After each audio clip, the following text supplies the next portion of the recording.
नमस्कार, आप देख रहे हैं न्यूज इंडिया। आपके साथ मैं हूं चारुल शर्मा। बुलंदशहर से सीएम योगी आदित्यनाथ और इसके साथ ही अलीगढ़ में गृह मंत्री अमित शाह इस वक्त संबोधित कर रहे हैं। सीधा सुनाते हैं आपको। करोड़ गरीबों को और मेरे उत्तर प्रदेश के 15 करोड़ गरीबों को 2 साल से प्रति व्यक्ति 5 किलो अनाज भेजने का काम भारतीय जनता पार्टी के प्रधानमंत्री नरेंद्र मोदी।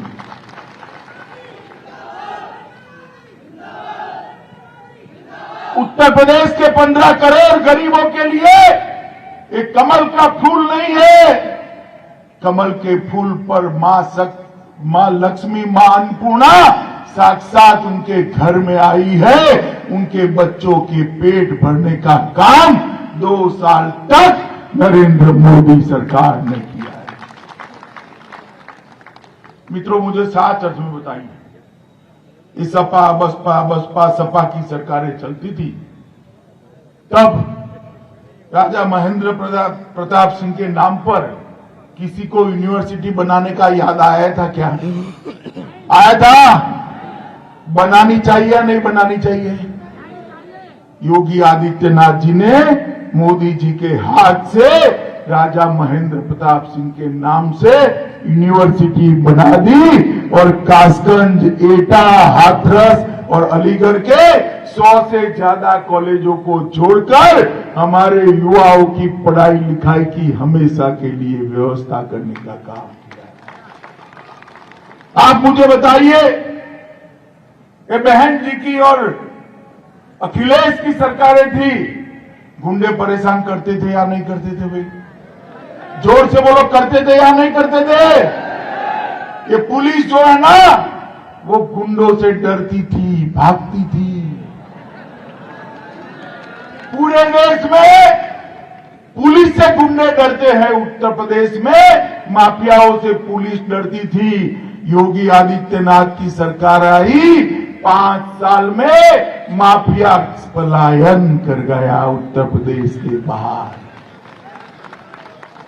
आज पूरे उत्तर प्रदेश में माफिया ढूंढते हैं तो 3 ही जगह पे दिखाई पड़ता है। एक तो जेल में दिखाई पड़ता है, दूसरा उत्तर प्रदेश के बाहर दिखाई पड़ता है, और तीसरा अगर माफिया ढूंढना है तो समाजवादी पार्टी के प्रत्याशियों की सूची में देख लीजिए, वहां पर भी दिखाई पड़ता है। मुझे बताओ, ये लोग उत्तर प्रदेश का भला कर सकते हैं क्या? अगर माफियाओं का राज गया तो मोदी जी, माफियाओं का राज रहा तो मोदी जी जो डिफेंस कॉरिडोर अलीगढ़ में लेकर आए हैं, जिसमें लाखों करोड़ का इन्वेस्टमेंट आना है, वो डिफेंस कॉरिडोर में कोई इंडस्ट्री लेकर नहीं आएगा। आएगा? बताओ आप, आएगा क्या? ये भाई बैठ जाओ तुम। ये मीडिया वालों को बुलाओ तो जरा, बैठ जाओ भैया। बीच सभा में क्या कर रहे हो आप? बैठ जाओ नीचे। ये कैमरामैन बैठ जाओ। मित्रों, अगर माफियाओं का राज फिर से लाए, सपा का राज फिर से लाए, तो फिर से एक बार एक कल कारखाने जाने वाले हैं। उत्तर प्रदेश के मुख्यमंत्री योगी आदित्यनाथ ने कानून और व्यवस्था का राज लाने का काम किया है। डकैती में 70% की कटौती, लूट में 69% की कटौती, हत्या में 29% की कटौती, अपहरण में 35% की कटौती और बलात्कार के अंदर 30% से ज्यादा कटौती करने का काम ये भारतीय जनता पार्टी की सरकार ने किया है। मित्रों,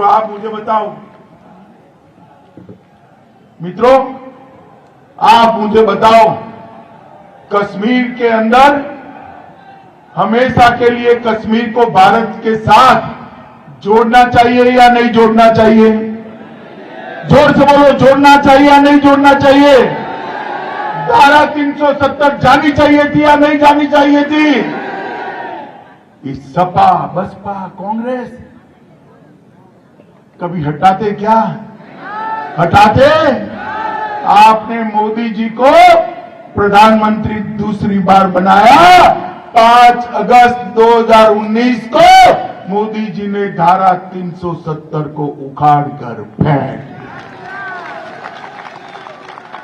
ये विरोध करते थे। अखिलेश खड़े होकर धारा 370 का विरोध करते थे। आएंगे नहीं, हिम्मत नहीं अतरौली आने की, मगर आए तो पूछना अतरौली वालों कि क्यों विरोध करते थे धारा 370 का। इस तरह से वोट बैंक की राजनीति होती। मेरे सामने खड़े होकर कहा था खून की नदियां बहेगी। अरे अखिलेश बाबू, खून की नदियां छोड़ो, कंकर चलाने की किसी की हिम्मत नहीं हुई। नरेंद्र मोदी जी ने देश को सुरक्षित करने का काम किया है। भाइयों बहनों, देश को सुरक्षित करने का काम। इस सोनिया मनमोहन की सरकार की 10 साल तक सपा बसपा इसका समर्थन करते थे और पाकिस्तान से आलिया मालिया जमालिया घुस जाते थे, हमारे जवानों के सर काट कर ले जाते। और वहां दिल्ली में प्रधानमंत्री के सर पर, माथे पर जू नहीं रहे, मौनी बाबा मौन बैठे थे। नरेंद्र मोदी जी की सरकार आई, भाजपा की सरकार आई। ये पाक प्रेरित आतंकवादियों को मालूम नहीं था कि ये सरकार बदल गई है। उन्होंने उरी में हमला किया, पुलवामा में हमला किया, हमारे जवानों को मौत के घाट उतार दिया। मित्रों, मगर इस बार कांग्रेस की सरकार नहीं थी, ना ही मनमोहन सिंह प्रधानमंत्री थे। भारतीय जनता पार्टी की कमल फूल की सरकार थी और नरेंद्र मोदी जी प्रधानमंत्री थे। मित्रों, 10 ही दिन के अंदर सर्जिकल स्ट्राइक और एयर स्ट्राइक कर पाकिस्तान के घर में घुसकर आतंकवादियों का सफाया करने का काम ये भारतीय जनता पार्टी। नरेंद्र मोदी जी ने देश की 130 करोड़ की जनता का माथा गौरव से ऊंचा कर दिया। दुनिया भर में संदेश भेज दिया कि भारत की सीमाओं का उल्लंघन करने का किसी को भी अधिकार नहीं है। मित्रों, ये अपना अलीगढ़, मैं तो गुजरात से आता हूं। आज भी गुजरात में ताला लाना है तो कोई ऐसा नहीं कहता है ताला लेकर आओ, ऐसा कहते हैं अलीगढ़ का ताला लेकर आओ। कहते या नहीं कहते देश भर में? जरा जोर से बोलो ना भाई। ये अलीगढ़ के ताले की फैक्ट्री को ये बुआ भतीजा ने ताला लगा दिया था। लगाया था नहीं लगाया था? फैक्ट्रियां बंद थी या नहीं थी? एक जिला एक उत्पाद हमने हमारे घोषणा पत्र में लेकर आए। ताला उद्योग को बढ़ावा देकर अब सैकड़ों ताले बनाने की फैक्ट्री फिर से अलीगढ़ में शुरू हो गई है। मित्रों, फिर से शुरू होने की ये काम भारतीय जनता पार्टी। ये राहुल बाबा है, इनको मालूम नहीं है, अभी अभी घूमने निकले हैं। उनको मालूम नहीं है कि खरीफ में कौन सा फसल होता है और रबी में कौन सा। मगर किसी ने पकड़ा दिया उनको कि भाई अलीगढ़ जाओ तो आलू की बात करना, किसान खुश हो जाएंगे। अब ये किसान को क्या समझते हैं मालूम नहीं है। राहुल बाबा सुबह 4 बजे ठंड में पानी डालने किसान जाता है, उसने जमाना देखा है, कोई आपकी बातों से खुश नहीं होगा। मगर बात करने लगे तो बात क्या की, हम यहां आलू की फैक्ट्री लगा देंगे। भाइयों बहनों, बताओ आलू कभी फैक्ट्री में होता है? होता है क्या? जिसको ये मालूम नहीं है आलू फैक्ट्री में होता है या खेत में उगाते हैं, जमीन के ऊपर होता है या जमीन के नीचे होता है। अब वो कहने लगे कि हम किसानों की समस्या का समाधान करने लगेंगे। कर सकते हैं क्या?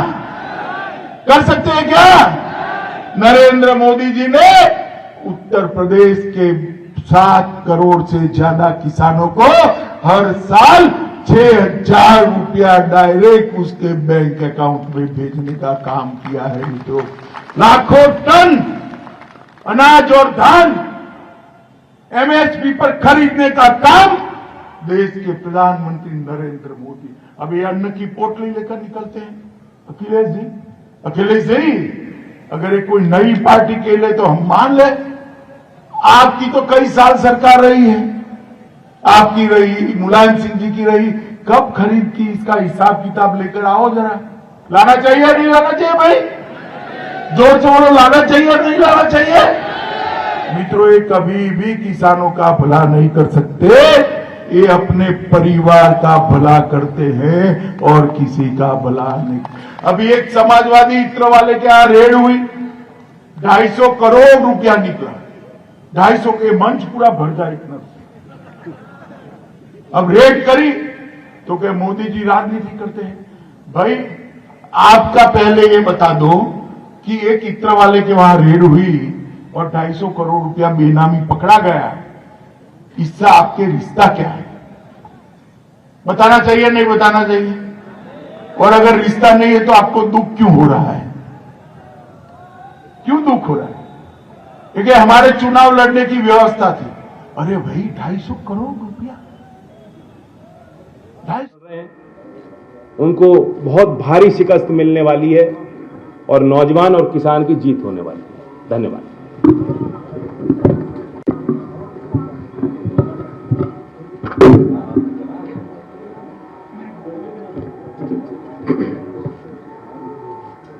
हमारे साथ प्रेस में जयंत चौधरी जी और दोनों दलों के जिलाध्यक्ष, आरएलडी के जिलाध्यक्ष मुकेश सैनी जी, समाजवादी पार्टी के जिलाध्यक्ष अशोक और हमारे साथ तीनों प्रत्याशी जो गठबंधन के वो मौजूद हैं। मैं सबसे पहले यहाँ के तमाम स्वतंत्रता सेनानी जिनके संघर्षों से और जिनको आज भी हम लोग याद करते हैं, मैं उनको प्रणाम करता हूँ। जहाँ पहले चरण का चुनाव किसानों का चुनाव होने जा रहा है, ये इलाका वो है जहाँ किसान जागरूक भी है, किसान समझदार भी है और किसानों के लिए जिन्होंने सबसे पहले एक रास्ता दिखाने का काम किया, उनको आर्थिक रूप से मजबूत करने का काम किया, मैं चौधरी चरण सिंह जी को याद करता हूँ। उनका लगातार अपने जीवन में जो प्रयास रहा, उनका लगातार जो संघर्ष रहा, उससे आज किसान जागरूक है। जहां चुनाव होने जा रहा है, ये भाईचारा बनाम भारतीय जनता पार्टी चुनाव है। ये चुनाव भाईचारा बनाम भारतीय जनता पार्टी चुनाव इसलिए मैं कहता हूं कि आज उत्तर प्रदेश के किसान, नौजवान, व्यापारी, हर वर्ग के लोग नेगेटिव पॉलिटिक्स को हटाना चाहते हैं। जो नकारात्मक सोच से राजनीति करना चाहते हैं, उन्हें हटाना चाहते हैं। और आपने पूरे उत्तर प्रदेश में देख लिया है, इतना आक्रोश और तिरस्कार किसी भी नेता का नहीं हुआ होगा जितना भारतीय जनता पार्टी के विधायक और उनके लोगों का हो रहा है। जहां जहां से आप जानकारी करेंगे, वहां खबरें आ रही हैं कि भारतीय जनता पार्टी के नेता जिन गांवों में जा रहे हैं, वहां जनता आक्रोश में है और कई जगह इनके विधायक, इनके नेताओं को तिरस्कार का सामना करना पड़ रहा है। कल ही देश का बजट आया, कहते हैं अमृत काल का बजट है, अमृत बजट है। तो पिछले जितने भी बजट थे वो क्या जहर थे? ये भारतीय जनता पार्टी के लोग सोचते हैं कि हम शब्दों के खिलवाड़ से लोगों को भ्रमित कर सकते हैं। अमृत काल का बजट, अमृत बजट कहना, पिछले जो भी बजट थे वो जहर समान थे क्या? और अगर हम सही मायने में देखें तो भारतीय जनता पार्टी भी देखिए क्या है, गरीबों के लिए हीरे सस्ते किए हैं, चप्पल जूते सस्ते किए हैं। कितने गरीब को लाभ होगा हीरा अगर सस्ता हो जाएगा तो? जूते चप्पल सस्ते किए। और सच तो यह है कि रोजगार को लेकर के और अपनी परेशानी को लेकर के लोगों के जूते घिस गए। एक भी परेशानी का ये निराकरण नहीं कर पाए हैं। इसलिए जहां Bharatiya Janata party negative politics कर रही, नकारात्मक राजनीति कर रही है, गठबंधन भाईचारा को लेकर के आगे बढ़ेगा। मुझे खुशी है कि शामली में भाईचारा का स्तंभ बनेगा। तीनों के तीनों प्रत्याशी गठबंधन की ऐतिहासिक जीत करके जाएंगे। हम भरोसा दिलाना चाहते हैं जनता को, जो समाजवादी पार्टी और गठबंधन ने वादे किए उन वादों को पूरा करेंगे। सबसे बड़ा यहाँ के कर्मचारियों की मांग हमेशा रही कि ओल्ड पेंशन बहाल हो। मैं अपने कर्मचारी संगठनों को और कर्मचारियों को भरोसा दिलाता हूँ कि पुरानी पेंशन बहाल होगी। वहीं घरेलू बिजली के लिए 300 यूनिट और सिंचाई पहले की तरह किसानों को मुफ्त होगी। ये सरकार ऐसी है जो खाद नहीं दे पाई, अभी भी चीनी मिलों का भुगतान नहीं कर पाई, और जहां पर बिजली उत्पादन बढ़ाना चाहिए था, भारतीय जनता पार्टी ने केवल बिजली महंगी की है। जिसके पास भी बिजली का बिल आता होगा उसे जरूर बिल देख करके करंट लगता होगा। हम दोनों लोग, गठबंधन के लोग, एक उम्मीद के साथ जनता के बीच में आए हैं। उम्मीद और डर का चुनाव भी है। भारतीय जनता पार्टी के लोग डरा करके चुनाव लड़ना चाहते हैं। मैं आने वाले समय में भरोसा दिलाता हूं कि जिस तरीके से 100 नंबर जो अब 112 हो गई है, पहले तय था कि हर 8 किलोमीटर पे एक गाड़ी होगी या 12 किलोमीटर के बीच में गाड़ी होगी। अगर कानून व्यवस्था को और ठोस कानून व्यवस्था मजबूत करने के लिए अगर गाड़ियों को बढ़ाना भी पड़ेगा और फोर्स को बढ़ाना पड़ेगा, तो समाजवादी सरकार में फोर्स बढ़ेगी। अभी तो पुलिस को जो इंतजाम किया था कि 15 मिनट में पहुंच जाए, 20 मिनट में पहुंच जाए, लेकिन जब गाड़ियां दुगनी हो जाएंगी तो मैं समझता हूं पुलिस का रिस्पांस सिस्टम जो बनाया था समाजवादियों ने, वो कम समय में मदद के लिए पहुंच जाएगा, और जो भी कानून व्यवस्था के साथ खिलवाड़ करेगा उसके ऊपर सख्त से सख्त कार्रवाई होगी। मैं ये भरोसा देता हूं। इन्हीं शब्दों के साथ मैं एक बार फिर शामली की जनता से और आसपास के हमारे जितने भी पहले चरण के चुनाव हैं, मैं अपील करता हूं अपने प्रेस के साथियों के माध्यम से कि एक एक प्रत्याशी को जिताने का काम करें। लगातार हम लोग जा करके अपील कर रहे हैं कि जिताएं। यहाँ के इस गठबंधन और समाजवादी पार्टी के जो प्रत्याशी हैं, प्रसन्न चौधरी जी, मैं उनके समर्थन में आपसे अपील करता हूं उनकी मदद करें। दूसरे प्रत्याशी अशरफ अली हैं, मैं उनके लिए भी सहयोग चाहता हूं, समर्थन चाहता हूं। तीसरे नाहिद हसन की और समाजवादी पार्टी की इकरा हसन बैठी हैं, मैं समाजवादी पार्टी के प्रत्याशी उनके समर्थन में भी और उनके सहयोग में भी आप सबसे अपील करता हूं कि ऐतिहासिक वोट देकर के ऐतिहासिक जीत दिलाने का काम करें। योगी आदित्यनाथ ने बयान दिया जो काफी वायरल हो रहा है, जिसमें उन्होंने बोला केरल और मुजफ्फरनगर में गर्मी काफी बढ़ गई है और इस गर्मी को ठंडा करना मुझे आता है, वही जून को भी शिमला में बदल दूंगा। इस पर आपका क्या कहना है? आप मुख्यमंत्री जी से क्या उम्मीद कर सकते हो? मुख्यमंत्री जी ये बताएं कि बिजली का बिल सस्ता होगा कि नहीं होगा। और मुख्यमंत्री जी की भाषा ये पहले दिन में नहीं सुन रहा हूं, पहले दिन की ये बात नहीं है जिस तरीके से वो बात कर रहे हैं। और मैं तो कहूंगा कि इलेक्शन कमीशन इस बात की नोटिस ले कि एक मुख्यमंत्री की भाषा ही नहीं हो सकती। और जहां तक गर्मी का सवाल है, जिस दिन गर्मी खत्म हो जाएगी उस दिन हम लोग मर जाएंगे। जितने भी हम लोग बैठे हैं, अगर गर्म खून हमारे अंदर नहीं बहे तो हम जिंदा क्या रहेंगे। लेकिन जहां तक सवाल मुख्यमंत्री जी का है, उनका एफिडेविट देखिए, कितनी धाराएं उनके ऊपर थी। भारतीय जनता पार्टी सोच रही है कि गलती तो नहीं करती उन्हें मुख्यमंत्री बना करके।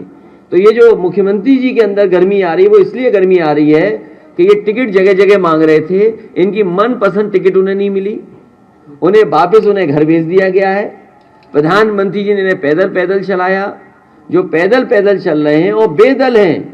कभी मुख्यमंत्री से पूछिएगा उनका दल कौन सा है, क्या वो भारतीय जनता पार्टी के सदस्य हैं? और भारतीय जनता पार्टी ने तय किया है कि जिस तरीके से इन्हें पैदल पैदल चलाया, आने वाले समय में इनको कुछ मिलने वाला नहीं है, इसलिए इनकी भाषा बदल गई है। और जब से गठबंधन के लोग और गठबंधन के लोगों को समर्थन मिला है, इनके चेहरे पर तोते उड़ गए हैं।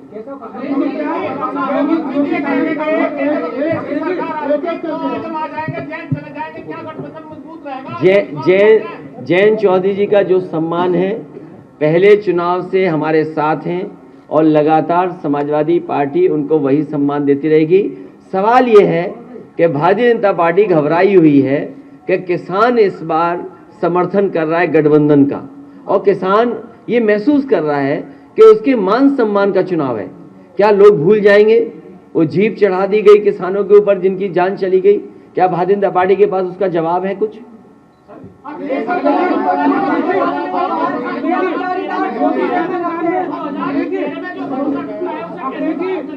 इसीलिए मैंने कहा ये चुनाव भाईचारा बनाम भारतीय जनता पार्टी है।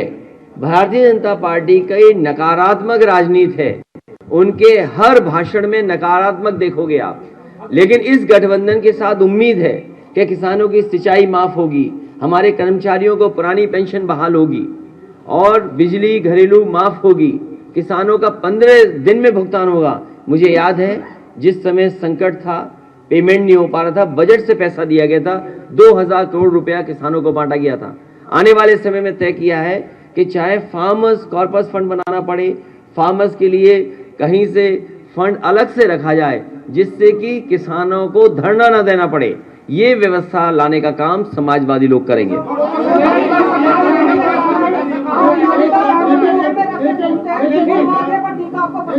कौन कह रहा? अरे तुम लगा दो टीका, कौन कह रहा है?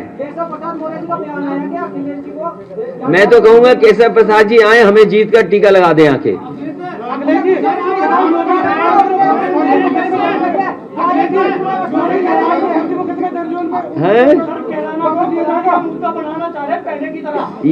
ये देखिए वो कंफ्यूज हैं। जब से हमारी और जयंत चौधरी जी की केमिस्ट्री बेहतर हुई है, और केमिस्ट्री को हिंदी में कहते हैं रसायन, और जो लोग पलायन की बात कर रहे हैं उनका राजनीतिक पलायन उत्तर प्रदेश से होने जा रहा है। ये भाईचारा का चुनाव होने जा रहा है। सब एकता पसंद कर रहे हैं, गंगा जमुनी तहजीब को पसंद कर रहे हैं। केवल भारतीय जनता पार्टी को अपनी उपलब्धियां न बतानी पड़ जाएं, इसलिए जानबूझ करके जनता को भ्रमित कर रहे हैं।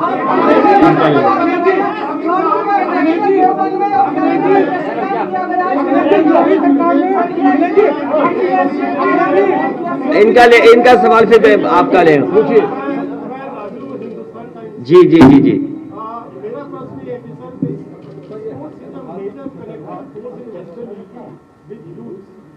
अभी तक अलायंस लेकर स्पोर्ट्स को लेकर अपनी कोई पॉलिसी मैं कई बार देखता हूं नौजवानों को अपनी नौकरी को लेकर के या खेल में कहीं न कहीं प्रतिभागी के रूप में शामिल होने के लिए देखता हूं, सड़क में, खेत में या जहां भी टेम्परेरी व्यवस्था कर लेते हैं। मैं सभी खिलाड़ियों को भरोसा दिलाता हूं, जिस समय नेताजी ने शुरू किया था यश भारती सम्मान और लगातार खिलाड़ियों को दे रहे थे, उनका भोजन, पौष्टिक आहार बढ़ाना, स्पोर्ट्स फैसिलिटीज़ को, स्पोर्ट्स इंफ्रास्ट्रक्चर के लिए मैं ये भरोसा दिला सकता हूं कि वेस्टर्न यूपी में बड़े पैमाने पर लोग जाते हैं खेल में और खेल में रुचि रखते हैं। आने वाले समय में अगर हमें ब्लॉक स्तर से नीचे भी जाना पड़ा दौड़ने के लिए और सुविधाएं देने के लिए, स्पोर्ट्स इंफ्रास्ट्रक्चर बनाने के लिए, तो समाजवादी पार्टी विचार करेगी। मैं आपको उदाहरण दे सकता हूं, बागपत में सुखिंदर तोमर अर्जुन अवार्डी प्लेयर थे। एक बार उन्होंने कहा कि उनके गांव में बहुत से बड़े खिलाड़ी हैं, वो चाहते हैं कि एक स्टेडियम बन जाए। उसी समय सरकार ने फैसला लिया, आप पता करिए, वहाँ पर स्पोर्ट्स को लेकर के और खासकर कुश्ती को लेकर के एक अच्छा इंफ्रास्ट्रक्चर तैयार कर दिया है। आने वाले समय में वेस्टर्न यूपी में स्पोर्ट्स इंफ्रास्ट्रक्चर के लिए अच्छा काम होगा और प्रायोरिटी पे काम करके समाजवादी पार्टी दिखाएगी।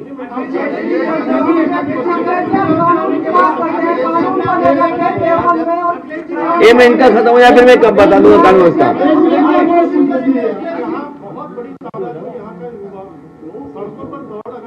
जिसमें दुर्घटना में कभी होती है, उसके बाद उसमें घुटनों में भी प्रॉब्लम आती है, सड़कों को दौड़ना। मेरा ये आपसे प्रश्न है कि जैसे आप ये पूरा प्रयास समाज का अगर मैं ठीक है, मैं पत्रकार साथी का सुझाव है, क्योंकि मैं मैनिफेस्टो में ये चीज लाना चाहता था, लेकिन क्योंकि आप शामली में सवाल पूछ रहे हो, क्योंकि बच्चों के पास बहुत अच्छे शूज नहीं होते हैं, और क्योंकि वो बहुत ज्यादा रनिंग करते हैं, उनके पास कोई एडवाइस करने के लिए, सलाह देने के लिए भी कोई ऐसा एक्सपर्ट नहीं होता है, तो वो जो प्रयास करके अपने ही से सीखते हैं। मैं भरोसा दिला सकता हूं कि गांव स्तर पे भी अगर हमें रनिंग ट्रैक देना पड़ा, लेकिन उसमें जमीन की थोड़ा सा मदद सहयोग अगर ग्राम वाले करेंगे तो बहुत ज्यादा पैसा खर्च नहीं होगा। अगर अच्छे रनिंग ट्रैक उपलब्ध करा दें गांव स्तर पे तो कराने का काम करेंगे।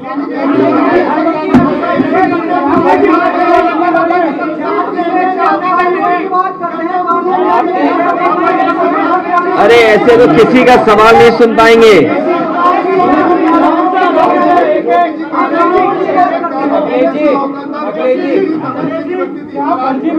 क्या चीज? योगी जी कह रहे हैं कि पिछली सरकारों में दंगाइयों को साथ देते थे, तमंचे की फैक्ट्री बनती थी, और डेवलपमेंट के नाम पर बता रहे हैं कि डिफेंस कॉरिडोर बना है और दोबारा जेवर एयरपोर्ट की बात की। सर आप तमाम देखिए फैक्ट्री पकड़ी जा रही है हथियारों की अभी भी, और ये पहले कहते थे पहले अखिलेश जी के राज में। अरे मैं आपको बताऊं, फैक्ट्री नहीं, न जाने कितनी शराब पकड़ी जा रही है। अभी रायबरेली में कितने लोग जान चली गई, और जितना भी शराब का ये गैर कानूनी काम हो रहा है सब भारतीय जनता पार्टी के लोग शामिल हैं, सब भारतीय जनता पार्टी के लोग शामिल हैं। और आप पत्रकार साथियों सब जानते होंगे कौन कौन से शामिल है।